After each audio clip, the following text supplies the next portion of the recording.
اعوذ باللہ من الشیطان الرجیم بسم اللہ الرحمن الرحیم۔ سورۃ الکہف پارہ نمبر 15 سے ہم اپنے ترجمے کے سلسلے کو شروع کرتے ہیں۔ اللہ تعالیٰ میرا پڑھنا اور آپ کا سننا قبول کرے، آمین۔ جب وہ لوگ ان کے معاملے میں باہم جھگڑنے لگے تو بولے، ان کے غار پر کوئی عمارت بناؤ، ان کا رب انہیں خوب جانتا ہے۔ وہ بولے جو اس کام میں غالب رہے تھے، قسم ہے کہ ہم تو ان پر مسجد بنائیں گے۔ اب کہیں گے کہ وہ 3 ہیں، چوتھا ان کا کتا، اور کچھ کہیں گے 5 ہیں، چھٹا ان کا کتا۔ بے دیکھے الاؤ تکا تیر تکا باد، اور کچھ کہیں گے 7 ہیں اور 8واں ان کا کتا۔ تم فرماؤ میرا رب ان کی گنتی خوب جانتا ہے، تم انہیں نہیں جانتے مگر تھوڑے۔ تو ان کے بارے میں بحث نہ کرو مگر اتنی ہی بحث جو ظاہر ہو چکی، اور ان کے بارے میں کسی کتابی سے کچھ نہ پوچھو، اور ہرگز کسی بات کو نہ کہنا کہ میں کل یہ کر دوں گا مگر یہ کہ اللہ چاہے، اور کسی بات کو نہ کہنا کہ میں کل یہ کر دوں گا مگر یہ کہ اللہ چاہے۔ اور اپنے رب کی یاد کر جب تو بھول جائے، اور یوں کہہ کہ قریب ہے میرا رب مجھے اس سے نزدیک تر راستے کی راہ دکھائے۔ اور وہ اپنے غار میں 300 برس ٹھہرے، 9 اوپر۔ تم فرماؤ اللہ خوب جانتا ہے وہ جتنا ٹھہرے، اسی کے لیے ہیں آسمانوں اور زمین کے سب غیب، وہ کیا ہی دیکھتا اور کیا ہی سنتا ہے، اس کے سوا ان کا کوئی والی نہیں، اور وہ اپنے حکم میں کسی کو شریک نہیں کرتا۔ اور تلاوت کرو جو تمہارے رب کی کتاب تمہیں وحی ہوئی، اس کی باتوں کا کوئی بدلنے والا نہیں، اور ہرگز تم اس کے سوا پناہ نہ پاؤ گے۔ اور اپنی جان ان سے مانوس رکھو جو صبح و شام اپنے رب کو پکارتے ہیں اس کی رضا چاہتے، اور تمہاری آنکھیں انہیں چھوڑ کر اور پر نہ پڑیں۔ کیا تم دنیا کی زندگی کا سنگھار چاہو گے اور اس کا کہا نہ مانو جس کا دل ہم نے اپنی یاد سے غافل کر دیا، اور وہ اپنی خواہش کے پیچھے چلا اور اس کا کام حد سے گزر گیا۔ اور فرما دو کہ حق تمہارے رب کی طرف سے ہے، تو جو چاہے ایمان لائے اور جو چاہے کفر کرے۔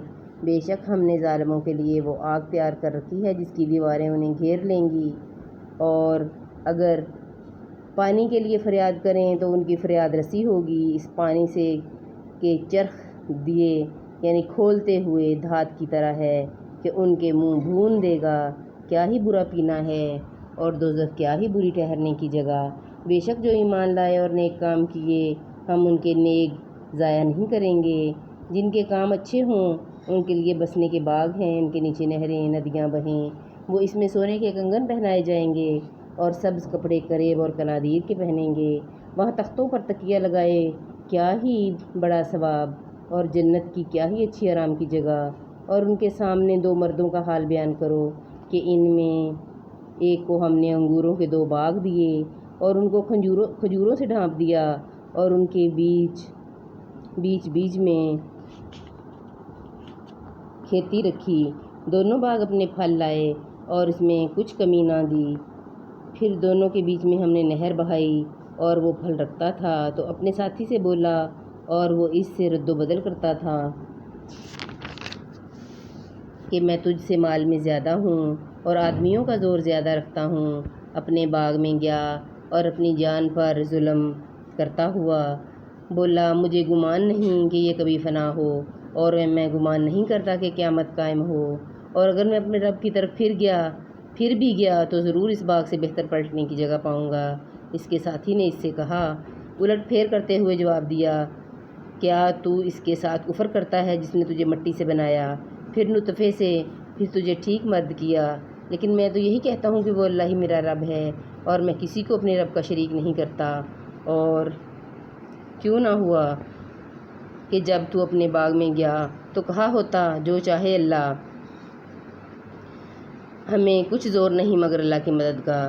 اگر تو مجھے اپنے سے مال و اولاد میں کم دیکھتا ہے تو قریب ہے کہ میرا رب مجھے تیرے باغ سے اچھا دے، اور تیرے باغ پر آسمان سے بجلیاں اتارے تو وہ پٹ پر میدان ہو کر رہ جائے، یا اس کا پانی زمین میں دھس جائے، پھر تو اسے ہرگز تلاش نہ کر سکے، اور اس کے پھل گھیر لیے گئے تو اپنے ہاتھ ملتا رہ گیا۔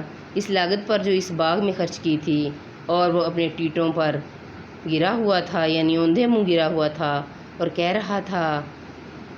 رہا ہے اے کاش میں نے اپنے رب کا کسی کو شریک نہ کیا ہوتا، اور اس کے پاس کوئی جماعت نہ تھی کہ اللہ کے سامنے اس کی مدد کرتی، نہ وہ بدلہ لینے کے قابل تھا۔ یہاں کھلتا ہے کہ اختیار سچے اللہ کا ہے، اس کا ثواب سب سے بہتر اور اسے ماننے کا انجام سب سے بھلا، اور اس کے سامنے زندگانی دنیا کی کہاوت بیان کرو، جیسے ایک پانی ہم نے آسمان سے اتارا تو اس کے سبب زمین کا سبزہ گھنا ہو کر نکلا کہ سوکھی گھاس ہو گیا جسے ہوائیں اڑائیں، اور اللہ ہر چیز پر قابو والا ہے۔ مال اور بیٹے یہ جیتی دنیا کا سنگھار ہے، اور باقی رہنے والی اچھی باتیں ان کا ثواب تمہارے رب کے یہاں بہتر ہے۔